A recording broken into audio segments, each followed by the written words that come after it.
दोस्तों फिर से आपका स्वागत है हमारे YouTube चैनल में। आज के इस वीडियो में हम लोग JCERT के क्लास 8 का मैथ बुक का प्रश्नावली 2.2 को बनाएंगे।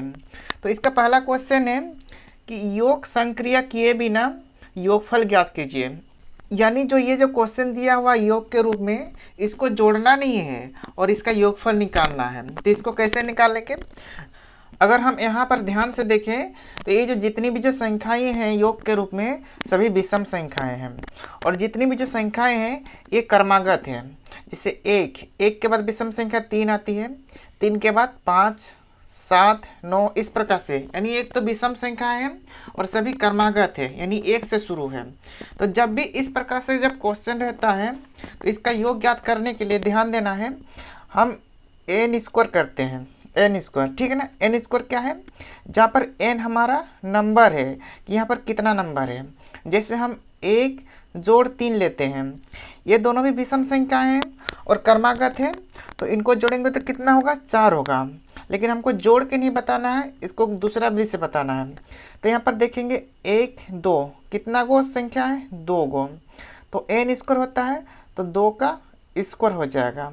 तो 2 का स्क्वायर कितना होगा? 2 गुने 2 यानी 4 हो जाएगा। इसी प्रकार से अगर देखें इसमें तो 1, 2, 3 गो संख्या है, तो यहाँ पर 3 का स्क्वायर हो जाएगा। तो 3 गुना 3 बराबर 9 हो जाएगा, ठीक है ना। यानी स्क्वायर करना है। तो इसमें क्या करेंगे हम लोग?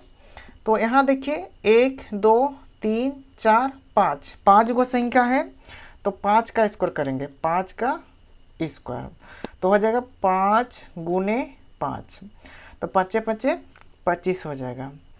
तो इसका आंसर 25 हो गया, ठीक है। दूसरा नंबर में संख्या को गिनते हैं पहले। तो 1, 2, 3, 4, 5, 6, 7, टोटल 7 संख्याएं हैं।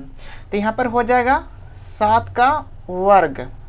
तो 7 का वर्ग मतलब 7 गुने 7, तो 7 को 7 से गुना करेंगे तो 7 7 49, तो इसका आंसर 49 हो जाएगा, ठीक है। इसी प्रकार तीसरा नंबर में देखिए, पहले गिनते हैं 1, 2, 3, 4, 5, 6, 7, 8, 9, 10, 11। तो यहाँ पर टोटल 11 संख्या है। तो 11 का वर्ग करेंगे, 11 का वर्ग यानी 11 गुने 11। तो अगर हम लोग 11 को 11 से गुना करते हैं तो इसका आंसर आता है हमारा 121, ठीक है ना। इसका आंसर 121 होता है। तो ये हमने 1 नंबर का टोटल क्वेश्चन कर लिए हैं। अब आइए 2 नंबर को बनाते हैं। दूसरा नंबर का सवाल है कि निम्नलिखित संख्याओं के वर्गों के बीच कितनी प्राकृतिक संख्याएं लिखिए। यानी जो 43 और ये जो 44 दिया हुआ है, इसको अगर वर्ग करेंगे, 43 का वर्ग करेंगे और 44 का वर्ग करेंगे, तो दोनों के बीच में कुल कितनी संख्या है ये हमें बताना है। तो एक छोटे से उदाहरण से हम लोग समझते हैं। जैसे मान लेते हैं 2 एक संख्या लिए और एक संख्या ले लिए 3, ठीक है ना। सॉरी, 2 और 3, और ये दोनों हमेशा लगातार होंगे। 2 के बाद 3 या फिर 3 के बाद 4 या फिर 4 के बाद 5, ठीक है ना। जैसे यहाँ पर 43 के बाद 44 है, लगातार होंगे। तब इस प्रकार से संख्या रहेगी और बोलेगा कि इसका वर्ग करना है और वर्ग करने के बाद इसके बीच में कितनी संख्या है ये बताना है। तो जैसे 2 का वर्ग करेंगे तो हो जाएगा हमारा 4, और 3 का वर्ग करेंगे तो हो जाएगा हमारा 9। तो 4 और 9 के बीच में कितनी संख्या है? 5, 6, 7, 8, टोटल 4 गो संख्या है, 4 गो है। तो इस प्रकार से निकालना है। तो ये 43, 44 ये बड़ी बड़ी संख्या है, तो इसको कैसे हल करेंगे आइए जानते हैं। तो देखिए, जब भी क्रमागत संख्या जैसे 43 के बाद 44 है, तो इसका एक सूत्र होता है। क्या होता है सूत्र? ध्यान देना है। आइए सूत्रों को पहले जानते हैं। तो देखिए, चूंकि एन स्क्वायर, एन कोई संख्या है, ठीक है ना। एन स्क्वायर और मैंने बताया था लगातार होना चाहिए, और होगा n+1 के होल स्क्वायर। ये अगर 43 है तो ये हो जाएगा 44, ये अगर कुछ 20 है तो ये होगा 21, लगातार होना चाहिए। तो n स्क्वायर और n+1 स्क्वायर के बीच कुल प्राकृत संख्याएं, कुल प्राकृत संख्याएं बराबर 2n होते हैं। कितने होते हैं? 2n। कुल प्राकृतिक संख्याएं 2n होते हैं।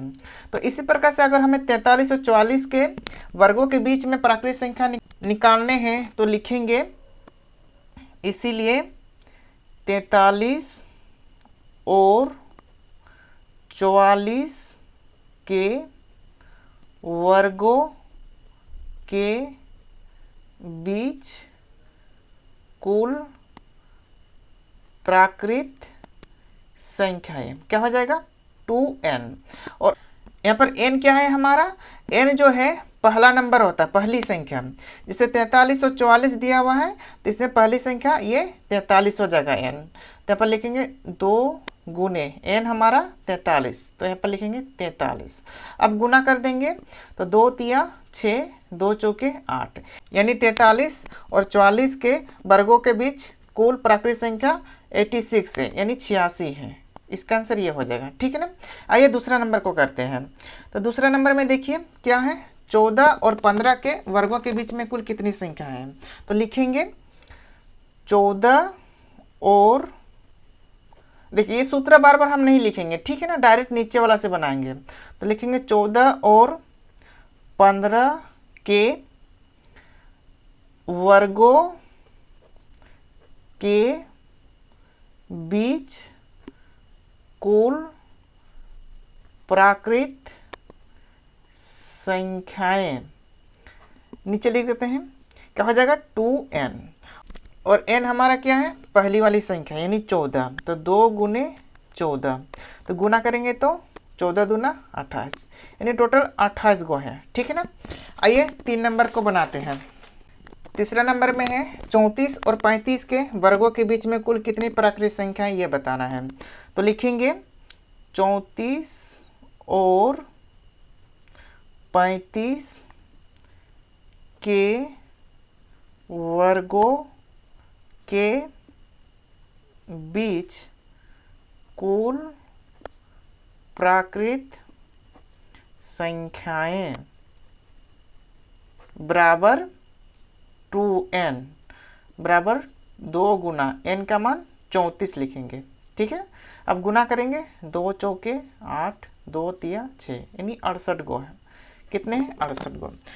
तो हम लोगों ने 2 नंबर का टोटल तीनों सवाल बना चुके हैं। आइए अब तीसरा नंबर का सवाल को हल करते हैं। तीसरा नंबर का सवाल है कि निम्नलिखित संख्याओं को 2 क्रमागत पूर्णांकों के योग के रूप में लिखना है। ठीक है ना। 2 क्रमागत पूर्णांक के रूप में लिखना है। तो कैसे लिखेंगे, ध्यान देना। सबसे पहले तो आपको इसका वर्ग कर लेना है। ठीक है ना। इसको रोप में करना है, इधर हम कर रहे हैं। तो 23 का वर्ग कितना हो जाएगा? 23 का वर्ग 23 गुने 23। 23 का वर्ग करते तो हमारा आता है 529। तो देखिए इसको 5 जो 29 आया, इसको 2 क्रमागत योग के रूप में लिखना है। ठीक है ना। 2 क्रमागत, जैसे हम बोलेंगे 9 ले लेते हैं। ठीक है ना।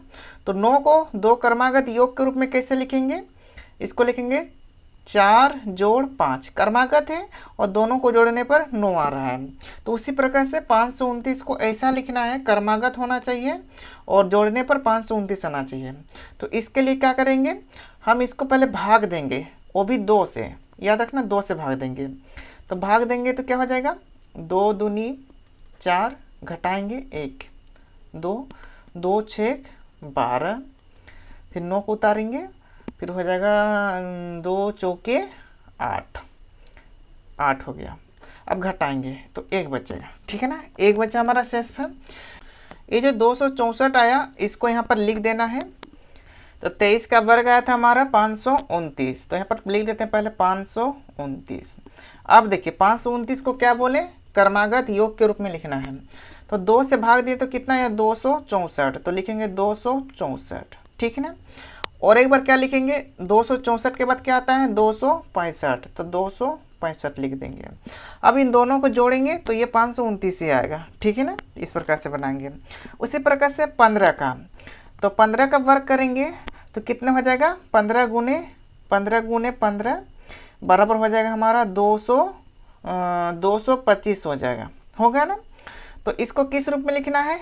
क्रमागत योग के रूप में। तो देखिए सबसे पहले हम 225 को भाग करेंगे 2 से, तो यहाँ पर करते हैं 2 एकम 2, फिर 2 को उतारेंगे 2 एकम 2, फिर 5 को उतारेंगे 2 दूनी 4, शेषफल 1 बचेगा। तो कितना है हमारा भागफल 112। तो 1 से 12 लिखेंगे जोड़ 113, ठीक है ना। दोनों को जोड़ेंगे तो फिर वही 225 ही आएगा, ठीक है। आइए अब इसी प्रकार से 19 का करते हैं। तो पहले हम क्या करेंगे 19 का वर्ग निकालेंगे। तो 19 का वर्ग होता है हमारा 361।